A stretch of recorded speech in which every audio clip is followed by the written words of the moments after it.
안녕하세요. 오늘도 사연 살롱을 찾아주셔서 감사합니다. 왜 그런 말이 있잖아요. 사람 나고 돈 났지 돈 나고 사람 났냐고. 그런데 세상을 살아가다 보면 사람보다는 돈이 먼저일 때가 많은 것 같더라고요. 남들이 돈 없다고 무시하는 건 그래도 참을 수 있는데 가족이 그럴 때면 정말 속절없이 마음이 무너지곤 하더군요. 제가 시집와서 10년 넘게 살면서 저희 시어머니한테 상처를 많이 받았어요. 이유는 하나였어요. 제가 없는 집 자식이란 거였죠. 저보다 5살이나 어린 동서 앞에서 친정 때문에 시어머니한테 차별을 당할 때면 다 때려치우고 이혼해버릴까 하는 생각이 들었던 게 한두 번이 아니에요. 동서가 있는 집 딸이라서 시댁에서도 대우받고 사는 거야. 누가 뭐라고 합니까? 그런데 왜 제 친정을 동선의 집이랑 비교하면서 무시하고 괄시를 하냐고요. 정말이지 그동안 시어머니한테 쌓인 감정을 풀어내자면 사흘 밤낮을 떠들어도 모자르지만 그래도 이번에 제대로 복수할 수 있어서 10년 묵은 채증이 쑥 내려간 기분이랍니다. 그럼 사설은 이쯤에서 접어두고 본격적으로 제 사연을 소개해 드릴게요. 저는 유복녀로 태어나서 결혼 전까지 엄마랑 둘이 살았어요. 아빠는 전기 배관공이었는데 제가 태어나기도 전에 사고로 세상을 떠나셨거든요. 남편도 없이 혼자 딸을 키우고 살던 엄마는 정말 안 해본 일 없이 고생을 많이 하셨어요.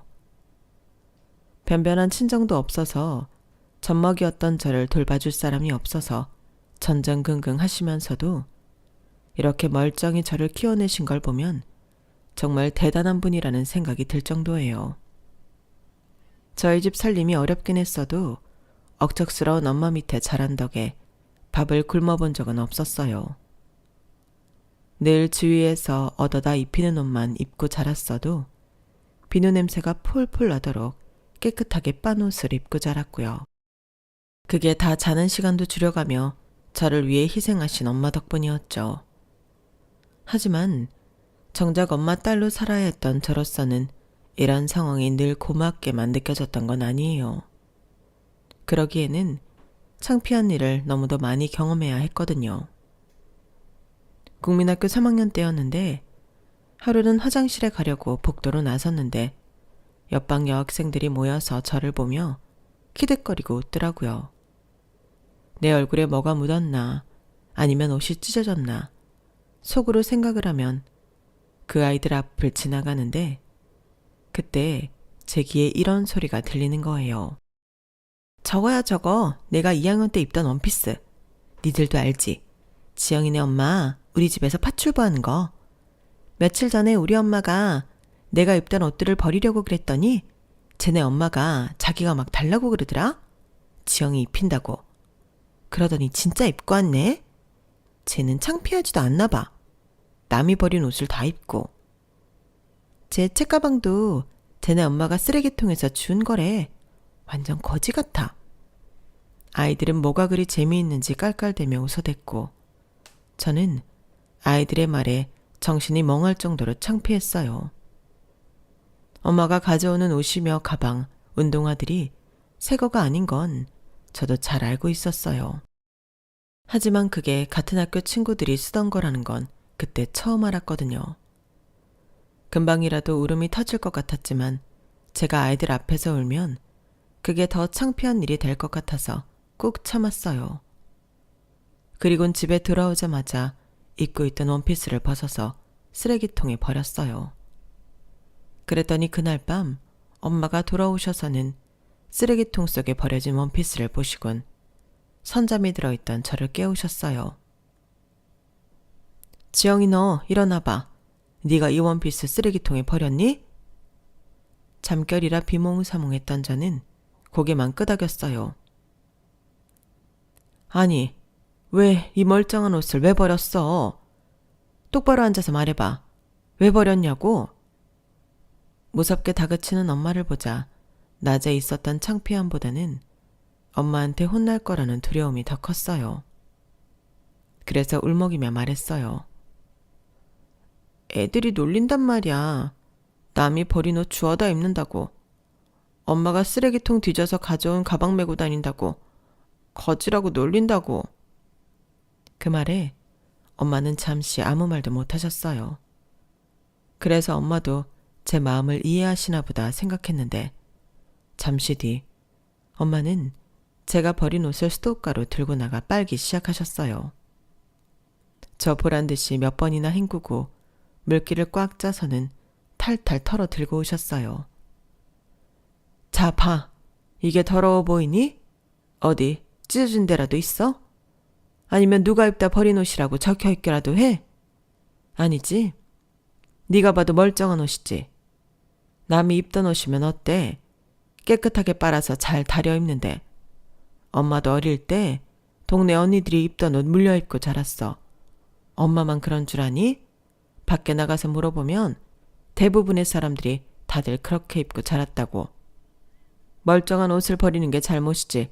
그걸 얻어다 입는 게 뭐가 잘못됐다는 거야. 앞으로 친구들이 또 그렇게 놀리면 네가 당당하게 말해. 그래, 나 이 옷 얻어다 입었다. 그래서 뭐? 이렇게 말하라고. 그럼 걔들도 찍소리도 못할 테니까. 네 스스로 당당하면 남들이 뭐라고 하든 아무 상관없는 거라고. 엄마 말 알아듣겠어? 그땐 엄마가 무서워서 알겠다고 대답은 했지만 그래도 창피한 건 창피한 거였어요. 국민학교에 다니는 내내 아이들이 저를 거지라고 불렀다는 걸 엄마는 몰랐으니까 이런다고 생각했었죠.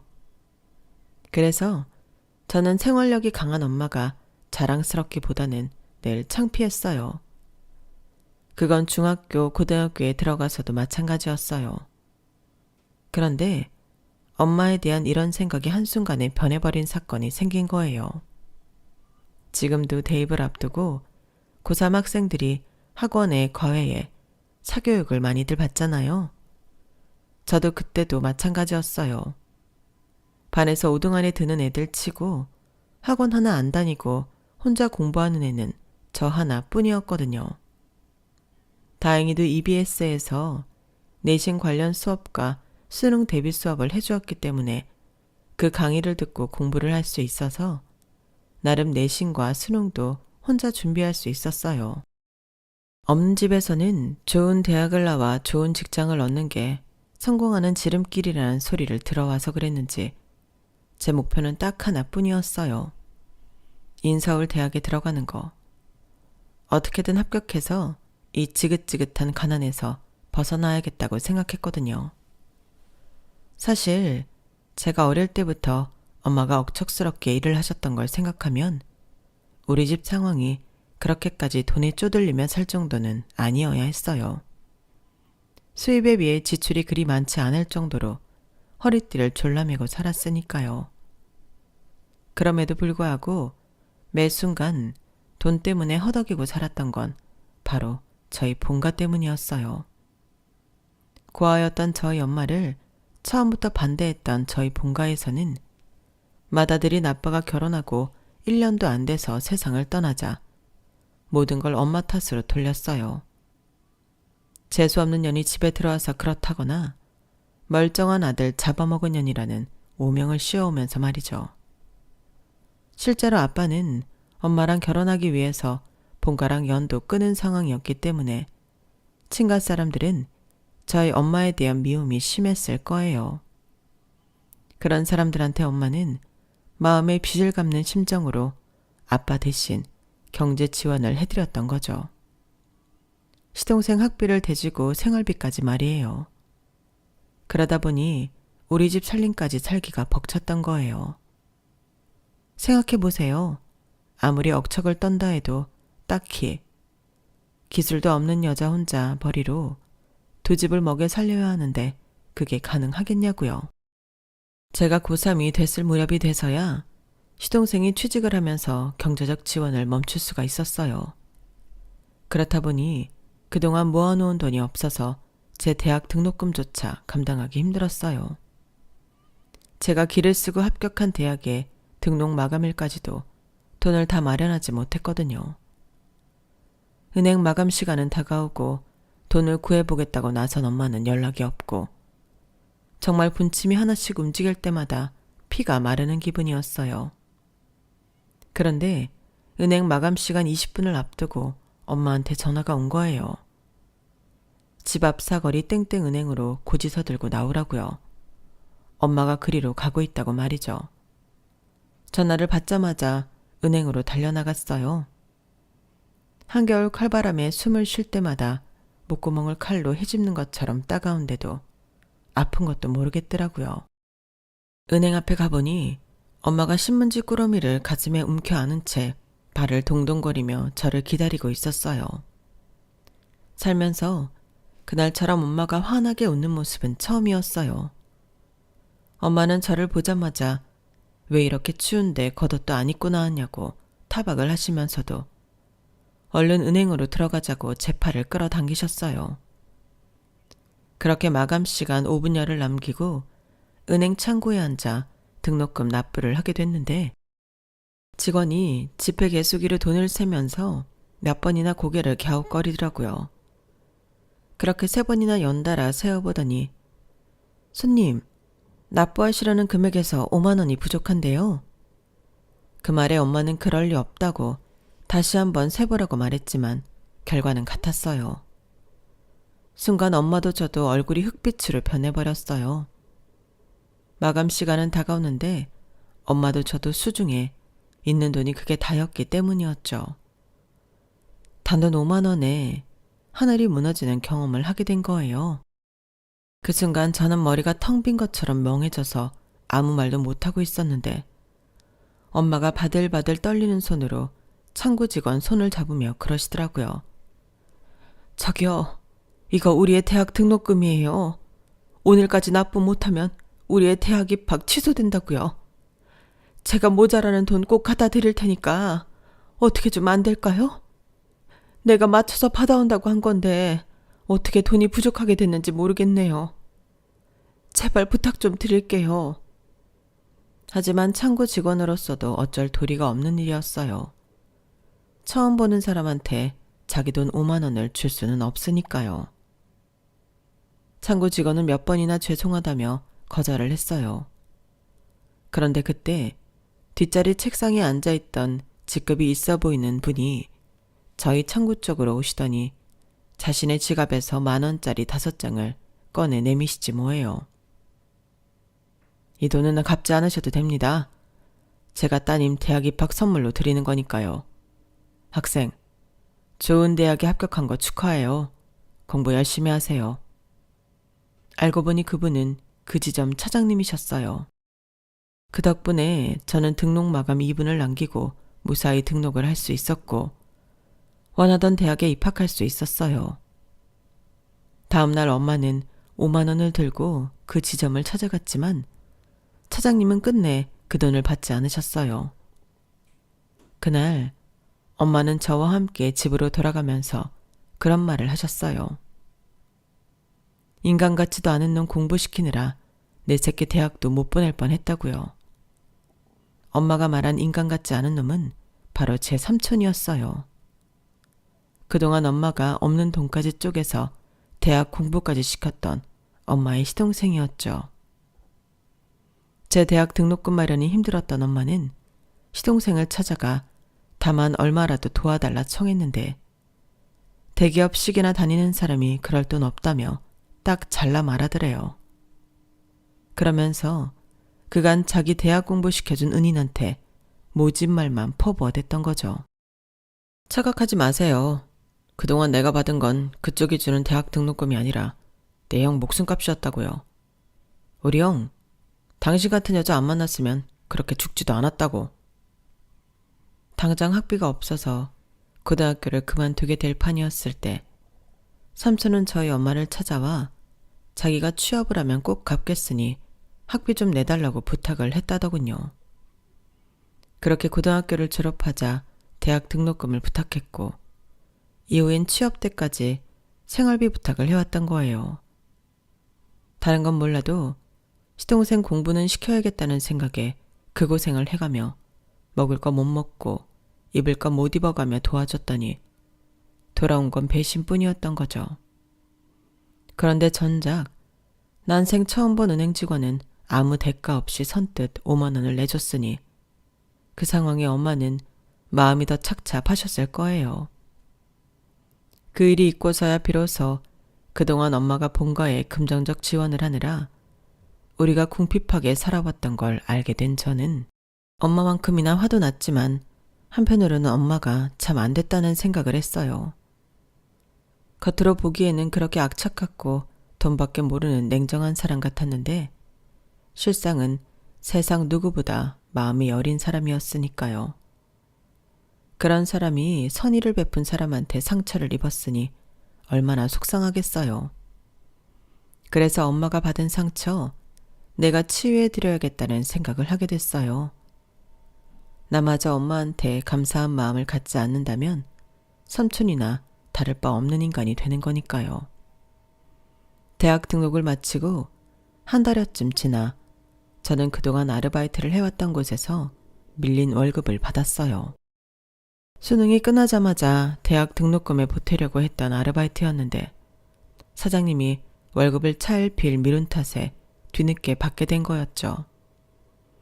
그 돈을 제 날에 받았더라면 엄마 마음고생이 덜했을 텐데 말이에요.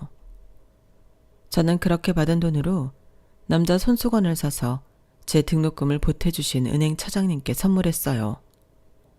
그랬더니 차장님이 그러시더라고요. 우리 아버지는 시골에서 땅 한 평 없이 마름으로 살아오셨어. 내가 대학에 합격하자 어렵게 등록금을 마련해 주셨는데 하나같이 낡고 오래된 돈들이 신기하게도 빳빳하게 펴져 있는 거야. 다리미로 달인 것처럼. 나중에야 알았지. 우리 아버지께서 그 돈을 마련하시느라 오랜 시간 한 푼 두 푼 장판 밑에 모아오신 돈이라는 걸. 학생 어머님이 들고 오신 돈을 보니까 돌아가신 아버지 생각이 나서 가만히 있을 수가 없더라고. 어머님께 잘해.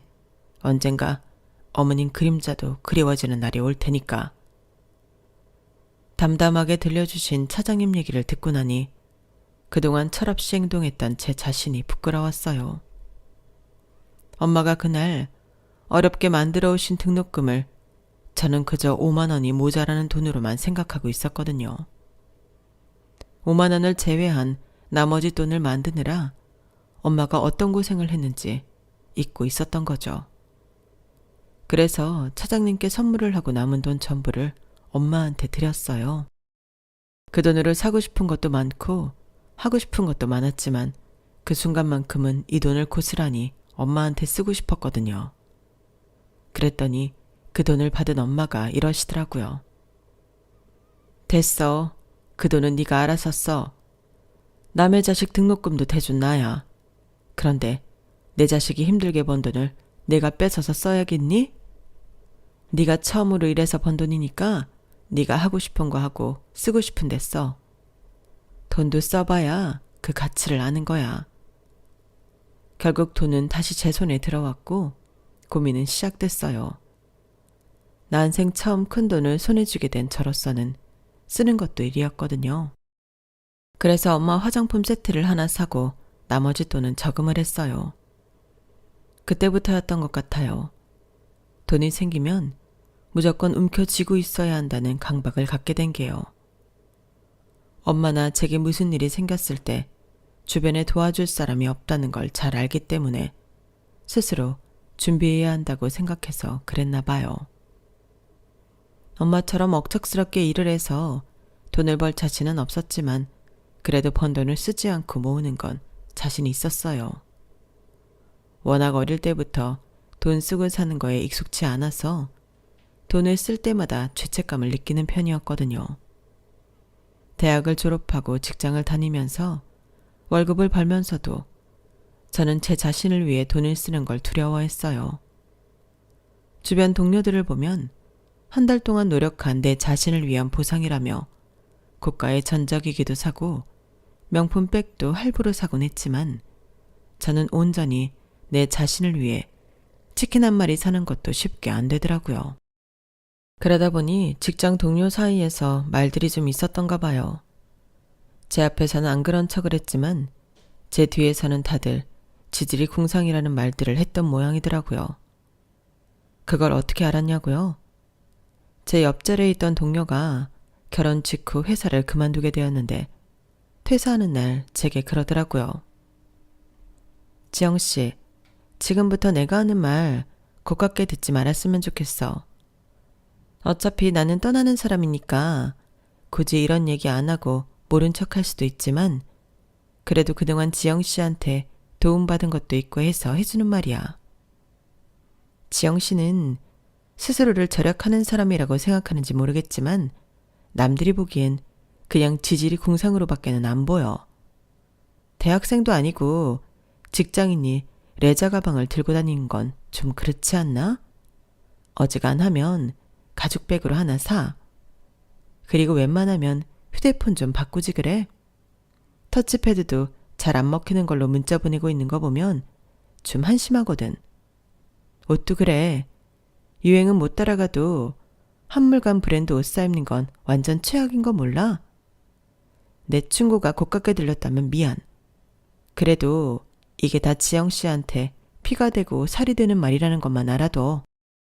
처음엔 진심 어린 충고를 해주려나 보다 하고 집중해서 듣고 있었는데 알고 보니 비난에 가까운 폭언이었어요. 이런 인간 결혼식에 5만 원이나 축의금을 낸 게 아깝다는 생각이 들더군요. 동료를 통해 축의금만 전한 거라서 밥 한 끼 못 얻어먹고 생돈 5만 원을 고스란히 날린 셈이거든요. 솔직히 그 돈을 돌려받고 싶은 생각까지 들더라고요. 그런데 저랑 같은 생각을 한 사람이 있었던 거예요. 그건 바로 몇 달 전에 저희 부서로 이직해온 대리님이었어요. 바로 현재 제 남편이죠. 편의상 남편이라고 표기할게요. 남편은 여직원이 한 얘기를 다 들었는지 기가 막히다는 듯이 혀를 차며 다가와 말했어요. 그게 어딜 봐서 충고입니까? 쓰레기통에 버려도 시원찮을 개소리지. 내가 보기엔 충고를 들어야 할 사람은 지영 씨가 아니라 윤혜림 씨인 것 같은데요. 결혼 준비한다고 야근도 지영애 씨한테 떠넘기고 사무실 직원들한테 축의금도 잔뜩 챙겼으면서 신혼여행 다녀오자마자 염치 없이 사직서 던진 사람이 누굴 평가하고 충고를 합니까? 주변에 온갖 민폐는 다 끼치고 알맹이만 빼먹고 튀는 사람이 생각 같아서는 윤혜림 씨한테 축의금 돌려받고 싶은 심정입니다. 아니지. 말이 나온 김에 축의금 돌려주세요. 그날 식장에 가서 밥이라도 먹은 사람들은 모르겠지만 결혼식도 안 갔는데 반강제적으로 축의금 낸 사람들한테는 인간적으로 돈 돌려주는 게 맞지 않습니까? 지영 씨나 나나 혜림 씨 결혼식까지 갈 정도로 친한 사이도 아니었잖아요. 그럼 나중에 우리 결혼식 때 혜림 씨가 축의금 들고 오겠습니까? 절대 안 오죠. 그렇다고 더 이상 직장 동료도 아닌데 우리가 낸 돈은 어떻게 돌려받겠어요. 그러니까 축의금 돌려주세요. 어서요. 몰랐는데 그날 보니 남편 성격이 장난이 아니더라고요. 평소엔 그저 사람 좋고 일 잘하는 대리님 정도로 보였는데 말이에요. 결국 그날 혜림 씨는 저랑 남편한테 5만 원씩 축의금을 돌려주었어요. 그런데 우리만 이런 생각을 했던 게 아니었던가 봐요.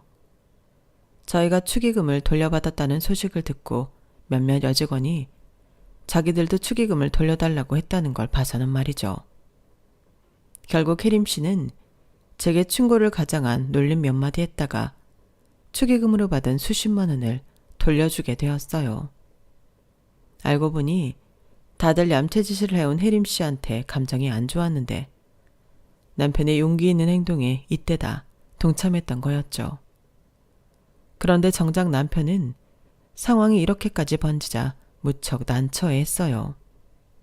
그도 그럴 게 애초에 남편이 나섰던 건 축의금이 아까워서가 아니라 제가 당하는 걸 보고 화가 나서였거든요.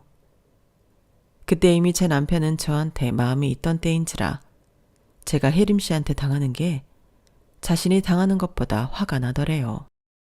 그래서 축의금을 핑계로 엿을 먹였던 건데 괜히 제 앞에서 쪼잔한 사람처럼 돼버렸다고 한숨을 쉬더군요. 하지만 그 일을 계기로 저는 남편이랑 사귀게 됐으니 어떻게 보면 여기까지가 남편의 빅피처였는지도 모르겠다는 생각이 드네요. 그렇게 시작된 연애는 2년 가까이 지속됐고 그러다 제가 대리를 달자마자 결혼을 했어요. 처음 시댁에 인사를 드리러 갔을 때는 같은 직장에 다닌다고 하자 별 말씀을 안 하셨는데 상견례를 하고부터는 시어머니가 저를 대하시는 태도가 조금 달라진 걸 느꼈어요. 저희 결혼에 있어서 시댁에서 특히 뭘 더 해주시는 것도 없었고 그렇다고 제가 혼수를 못 해간 것도 아니었는데도 말이죠. 어머님의 이런 태도 변화가 무엇 때문이었는지 알게 된 건 몇 년 뒤 시동생이 결혼하면서였어요. 동서는 음대에서 첼로를 전공한 사람이었는데 친정이 꽤 잘 사는 모양이었어요. 동선의 친정아버지가 강남에 건물도 가지고 있고 경기권의 땅도 꽤 가지고 있다고 했거든요. 그래서 그런지 동서가 쓰는 화장품이나 구두, 백 등은 명품을 잘 모르는 저도 알 정도로 이름 있는 제품들이었어요. 백화점 쇼윈도 너머로만 봤던 것들이었죠. 그렇다 하더라도 부러워 죽겠다거나 셈이 났던 건 아니에요. 그냥 그런가 보다 했거든요. 그런데 어머님의 행동을 보고는 솔직히 마음이 흔들리더군요. 저한테는 늘 무뚝뚝하고 고압적으로 행동하시던 어머님이 동서한테는 어쩜 그렇게 봄날 햇살처럼 따뜻하게 대하시던지 옆에서 보는 제가 다 부러울 정도였어요. 그래서 하루는 용기를 내서 어머님께 말씀드렸어요. 제가 부족한 점은 많지만 그래도 너무 미워만 하시지 마시고 좋은 점도 봐달라고요. 그랬더니 어머님이 헛웃음을 지으시면서 그러시더군요. 그래, 네가 무슨 죄겠니? 네 부모 직업을 네가 지정해준 것도 아닐 텐데. 그런데 말이다. 네가 아무리 노력을 해도 난 네가 좋게는 안 보일 것 같구나. 너 상견례 날 내가 무슨 소리를 들었는지 아니? 그날 한정식집 입구에서 네 엄마랑 만나서 같이 들어가는데 그 식당 사장이 네 엄마한테 그러더라. 시간 나면 자기네 건물 청소도 부탁한다고. 네 엄마가 뭘 해먹고 살든 솔직히 나 상관없다. 그런데 내 사돈이 남의 건물 청소나 하고 산다는 걸 사람들이 아는 건 또 다른 문제지. 내가 네 엄마랑 동급 취급을 받게 될 게 뻔하니까. 그날 그 한정식집에서 내가 얼마나 창피하고 모멸감을 느꼈는지 아니? 서빙을 하는 것들도 죄다 내가 건물 청소부 사돈이라는 걸 알 텐데 나를 온전히 손님으로 봐주겠냔 말이야. 내가 왜 네 엄마 때문에 별것도 아닌 것들한테 동정을 받아야 하니? 내가 왜 그래야 하냐고. 내가 너를 작은 애랑 차별한다고 안 입고 온 모양인데 그렇게 따지면 나는 네 친정 때문에 불쾌한 게 이만저만이 아니다. 그러니 다시는 이런 소리 하지 말아라. 내가 내 며느리 예뻐하고 말고는 내 마음이니까. 그러니까 어머님 태도가 변한 건 저희 엄마 직업 때문이었던 거예요. 당시 저희 엄마는 그간 모아둔 돈으로 엄마가 일하던 청소업체를 인수해 운영하고 있었는데 하필 한정식집 사장님이랑도 안면이 있었던 모양이었어요. 솔직히 저는 건물 청소하는 일이 남들 앞에서 고개를 못 들 정도로 창피한 일이라고 생각하지 않아요. 남의 돈 훔쳐서 먹고 사는 것도 아니고 열심히 노동을 해서 돈을 버는 깨끗한 일이니까요. 그런데 시어머니 입장에선 그게 창피하고 싫다고 하시니 더 말씀드릴 말이 없더라고요. 그렇다고 엄마한테 다른 일을 하시라고 할 수도 없는 노릇이어라서 앞으로 내가 잘하면 어머님이 그래도 마음을 열어주시지 않을까 기대를 걸어볼 수밖에 없었어요. 그런데 그런 제 바람과 달리 동서가 시집을 오고 난 뒤부터 어머님과의 사이는 점점 더 멀어졌어요. 저랑 살아온 시간이 더 긴데도 불구하고 어머님과 동서는 그 짧은 시간에 무척 가까워졌거든요. 그러면 그럴수록 어머님은 점점 더 저를 멀리하시고 말조차 섞는 걸 싫어하셨어요. 제가 어머님께 뭔가를 여쭈어 볼 때면 단답형으로 대꾸를 하시거나 턱이나 손으로 가리키시는 정도였는데 동서한테는 먼저 살갑게 말도 거시고 칭찬을 그렇게 해주시더라고요. 그러면서도 제게 시키실 일은 따박따박 시키시는 걸 보면 어떤 의미에서 참 대단한 분 같았어요. 그중 하나가 아버님 제사였어요. 제가 시집 왔을 때는 본가에서 어머님이 직접 지내시던 제사였는데 제가 시집 오고 이듬해부터는 저희 집에서 저더러 지내라고 하시더라고요. 어차피 장남이 물려받아야 할 제사이니 미리 받아서 하라고요. 당시만 해도 아이가 없었던 터라 어머님 말씀을 순순히 따랐는데 그해 겨울 계획에 없던 임신을 하게 되면서 육아와 직장 생활까지 병행하다 보니 제사를 떠맡은 게 후회가 되더라고요. 하지만 어쩌겠어요. 이미 엎어진 물이기도 하고 언젠가 제가 맡아야 할 일이기도 했으니 어떻게든 해보는 수밖에요. 생각해보면 어차피 본가에서 제사를 지내도 제가 가서 일을 다 할 게 뻔하니까 차라리 제 집에서 지내면 이동 시간도 줄고 차라리 낫겠다는 생각도 있었어요. 그래서 매번 아버님 제사 때마다 월차를 내거나 반차를 내고 집에서 음식 준비를 하곤 했어요. 그리고 문제의 사건이 있었던 그날은 남편도 월차를 내고 함께 제사 준비를 했어요. 매번 저한테만 집안일을 떠넘기는 게 미안하다며 앞으로는 제사 때 자기도 월차를 내고 함께 일을 하겠다고 하더군요. 남편이 이렇게 할 수 있었던 건 그해 초부터 개인 사업을 시작했기 때문에 가능할 수 있었어요. 회사에 눈치 볼 사람이 없었으니까요.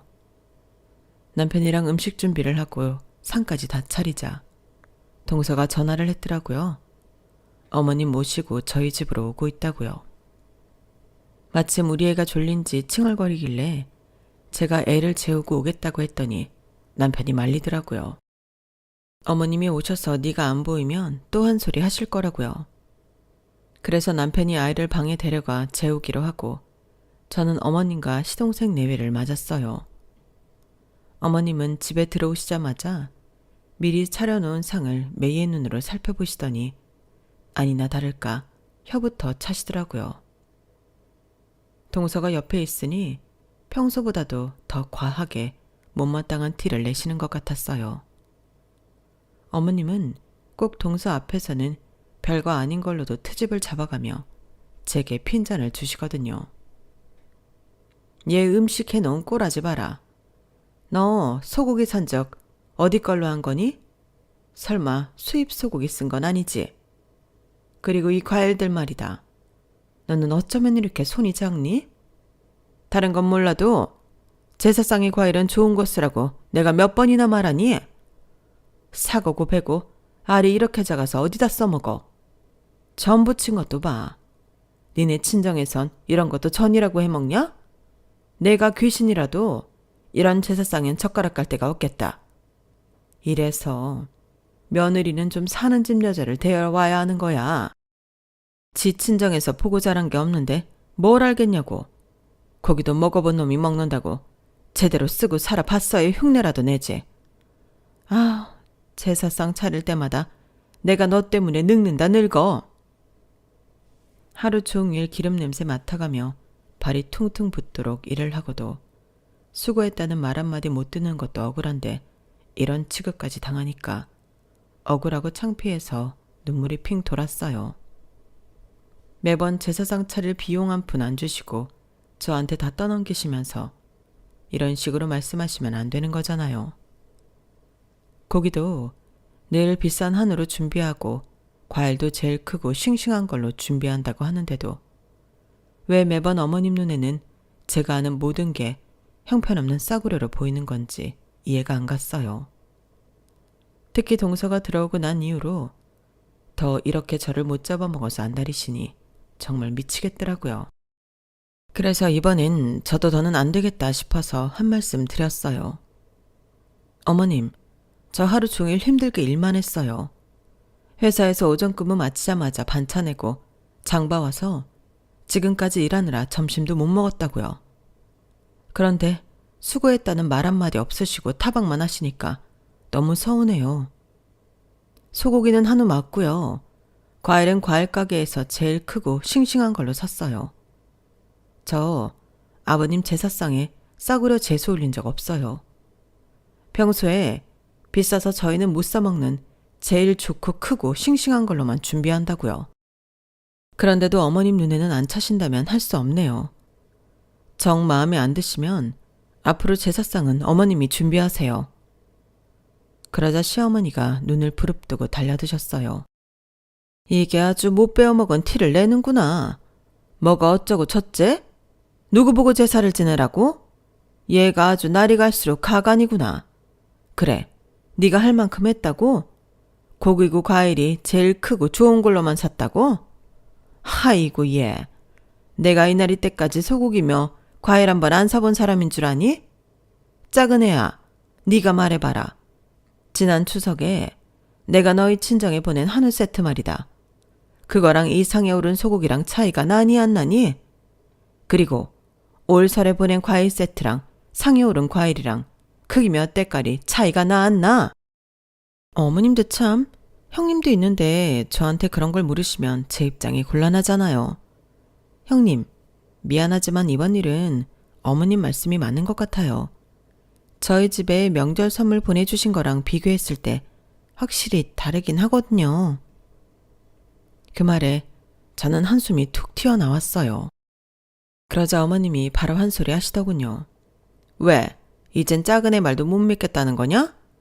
그럼 내가 백화점 영수증이라도 찾아서 보내줘야 믿겠니? 어머님 그만하세요. 형님도 음식하느라 힘들어서 그런 건데. 그쵸 형님? 그냥 다음엔 더 좋은 걸로 하겠다고 말씀드리세요. 정 안 되면 제가 단골 가게에 연락해서 고기랑 과일은 보내드릴 테니까요. 두 사람은 제가 자신들 말을 못 믿어서 그런다고 생각하는 것 같았어요. 제 한숨의 의미는 어머님이나 동서가 생각하는 것과는 다른 의미였는데 말이죠. 제가 한숨이 났던 건 고기의 질이나 과일의 크기 문제가 아니라 다른 데 있었어요. 그건 바로 어머님이 동서 친정에 매번 보냈다는 명절 선물 때문이었죠. 제가 결혼하고 5년이 되도록 어머님이 제 친정에 선물을 보내주신 적이 단 한 번도 없었거든요. 매번 저희 엄마는 시어머니께 백화점 상품권이며 한우, 전복 세트 등을 보내드렸는데도 말이에요. 우리 집에서는 그렇게 수년간 받아먹도록 단 한 번도 답례를 안 하더니 동선의 집에는 질 좋은 선물을 보내왔더니 정말 기가 차고 열불이 나더라고요. 그동안 저랑 동서를 차별하는 건 알았지만 친정까지 차별하시는 줄은 몰랐거든요. 이쯤 되니 저는 시어머니께 잘해드리고 싶은 생각이 싹 사라져버렸어요. 보기 좋게 보려고 노력했던 제가 병신처럼 느껴질 정도였죠. 어머님, 그동안 동서 친정에는 명절 선물도 보내셨던 거예요? 저희 집에 시집 온 뒤로 매년 저희 친정엄마가 어머님께 선물을 보내왔지만 단 한 번도 답례를 받아본 적이 없었어요. 그런데 동서 친정에는 명절 선물을 보내신 거냐고요? 왜요? 왜 동서 친정에만 보내셨는데요? 제가 울먹이는 소리로 묻자 시어머니가 눈을 내리깔면서 그러시더군요. 아니, 내가 거지한테 적선할 일 있니? 생각지도 못한 어머님의 말에 저는 내가 잘못 들은 건가 생각했어요. 어머님, 지금 저희 엄마한테 거지라고 하신 거예요? 그런 거냐고요? 그러자 어머님은 자기가 말이 심했다 싶었는지 눈길을 피하며 핑계를 댔어요. 아니 꼭 그렇다는 건 아니지만 말하자면 그렇다는 거지. 하는 일이 거지랑 다를 바 없긴 하잖아. 순간 온몸의 피가 머리 위로 솟구치는 기분이었어요. 그래서 버럭 소리를 지르려는데 다른 사람이 먼저 선수를 친 거예요. 방에서 아이를 재우고 나온 남편이었죠. 이게 무슨 개소리야 엄마. 제정신이야? 제정신으로 그딴 소리를 하는 거냐고. 당장 사과해. 당장 내 아내한테 사과하라고. 남편이 집에 없는 줄 알고 평소보다 더 모진 소리를 했댔던 시어머니는 놀라서는 눈알을 굴리며 제 남편을 달래기 시작했어요. 아들, 엄마가 말이 헛나왔어. 아유, 그런 뜻이 아니었는데 제가 사람 열받게 하니까 나도 모르게 그렇게 나온 거야. 아들, 화 풀어. 그러자 남편이 시어머니 손을 뿌리치며 말했어요. 엄마, 이런 사람이었어? 그동안 나 없는 자리에선 매번 이런 식으로 이 사람을 무시하고 괴롭혔냐고. 엄마, 참 못된 사람이구나. 이런 와중에도 며느리한테 사과할 생각은 않고 자기 아들 화 풀어줄 생각부터 하다니. 엄만 정말 구제불능이네. 내 엄마지만 정말 너무 창피하다. 그리고 재수씨, 말은 바로 해야죠. 고기랑 과일 사서 보내겠다고요? 참 어이가 없어서. 지금 내 아내가 남의 집 제사 지냅니까? 내 아내만 이 집 며느리예요. 재수씨도 와서 함께 일을 할 생각을 해야지. 왜 내 아내만 부리냐고요. 아무튼 내가 오늘 똑똑히 한 이상 앞으로 우리 집에서 제사는 못 지내요. 아니, 앞으로 엄마랑 안 보고 살 거야. 나한테 제일 중요한 사람은 엄마가 아니라 내 아내니까. 그게 누구든 내 아내한테 함부로 하는 인간들과는 절대 상종 안 할 거라고. 그러니까 돌아가. 당장 내 집에서 나가라고. 결국 그날 제사는 그렇게 끝이 났어요. 남편은 그동안 자기가 집안일에 소홀한 탓에 제가 겪지 않아도 될 일을 겪었다며 미안해 했어요. 그리고 그 일이 있은 지 5년이 지난 지금까지도 시댁과는 발길을 끊은 채 살고 있어요. 그런데 얼마 전에 어머님이 전화를 하셨더라고요. 제 남편이 전화를 안 받는다며 혹시 직장 위치 좀 알려줄 수 있냐고요. 무슨 일이냐고 물어도 대답도 안 하시고 축 처진 목소리로 계속 남편 직장 주소만 물으시길래 할 수 없이 말씀을 드렸어요. 전화를 끊고 남편한테 연락해 어머님께 전화가 왔었고 회사 위치를 알려드렸다고 말해주었어요. 그런데 그날 또 일이 터져버린 거예요. 이후 얘기는 저희 엄마한테 전해 들은 얘기예요. 엄마가 엄마 소유의 건물에 들렀다가 청소가 제대로 안 돼 있어서 대걸레를 가져다가 걸레질을 하고 있었던가 봐요. 그런데 하필 그때 시어머니가 건물 안으로 들어온 거죠. 비록 자식들이 연을 끊고 사는 시부모지만 안 그래도 사돈된 사이에 모른 척 할 수 없어서 먼저 인사를 했더니 시어머니가 저희 엄마를 머리부터 발끝까지 쭉 훑더니 한숨을 푹 쉬더래요. 그리고는 글쎄, 이봐요. 어쩜 사람이 이렇게 지지리도 궁상입니까? 아니, 여기가 어디라고 그꼴로 있어요? 이젠 하다하다 내 아들 얼굴에 먹칠까지 하려고 이렵니까? 이런 거짓골을 하고 내 아들 회사 건물에서 걸레질을 하면 직원들이 사장이 내 아들을 어떻게 보겠냐고요? 아우 세상에. 이래서 며느리는 있는 집에서 드리라고 하는 건데 내가 아주 당신 모녀 때문에 멀쩡히 살 수가 없다고요. 저리 꺼져요. 그러면서 시어머니는 저희 엄마를 힘껏 밀쳤고 그 바람에 엄마가 로비 복도로 넘어지셨어요. 순간 경비실에 있던 건물 경비 아저씨가 달려와 저희 엄마를 부축하며 말했어요. 아유 정 여사님, 이게 무슨 일입니까? 경찰 불러드려요. 그러자 시어머니가 성질을 확 내며 말했어요. 뭐? 경찰? 아이고, 건물 청소부나 경비원이나 아주 한통속이구만. 그래, 경찰 부른다고 하면 내가 겁낼까봐? 내 아들이 이 건물에 있는 회사 사장이야.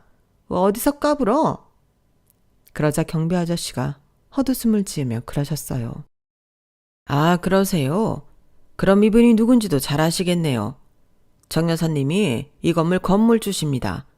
그쪽 아드님이 이 건물에 입주했다는 5개 회사 중에 어느 회사 사장인지 모르겠지만 뭐가 됐든 간에 건물주만큼 높겠습니까? 그리고 정 여사님이 건물주가 아니라고 해도 그렇습니다. 사람을 함부로 밀쳤으면 사과부터 한 게 도리죠. 누가 높으니 낮으니 떠들 게 아니라 죄송합니다. 이 한마디 하는 게 인간된 도리란 말입니다. 대개 아드님이 얼마나 잘난 사람인지는 모르겠지만 괜히 자식 얼굴에 먹칠 그만하시고 사과부터 하세요. 이후 남편이 연락을 받고 로비로 내려왔고 시어머니는 저희 엄마한테 고개 숙여 사과를 했다고 하네요. 전후 사정을 다 들은 남편은 자기 어머니는 팽개치고 저희 엄마를 모시고 근처 정형외과로 달려갔고요. 둘째 아들 내외한테 팽당한 뒤 외롭게 지내던 시어머니는 어떻게든 큰아들네랑 잘해보려고 찾아왔다가 되려 전보다 못한 사이가 되고 말았어요. 자신이 그렇게 무시했던 사돈이 건물주가 됐다는 소식도 들었으니 한동안 밤잠은 다 잔 거라고 봐도 무방할 거예요. 엄마한테 이 얘기를 전해 듣자마자 저는 10년 묵은 채증이 훅 내려갔고요. 그러고 보면 세상 일은 참 모를 일인 것 같습니다. 그러니 사람 함부로 대하면 안 될 일인 거죠. 지금까지 제 사연을 들어주셔서 감사합니다. 모두들 뜻하시는 바 다 이루시고 열심히 사신 만큼 부자 되세요. 여러분, 사연 댓글에 응원과 현명한 조언 부탁드려요. 좋아요와 구독은 저에게 큰 힘이 됩니다. 오늘도 좋은 일 가득하세요.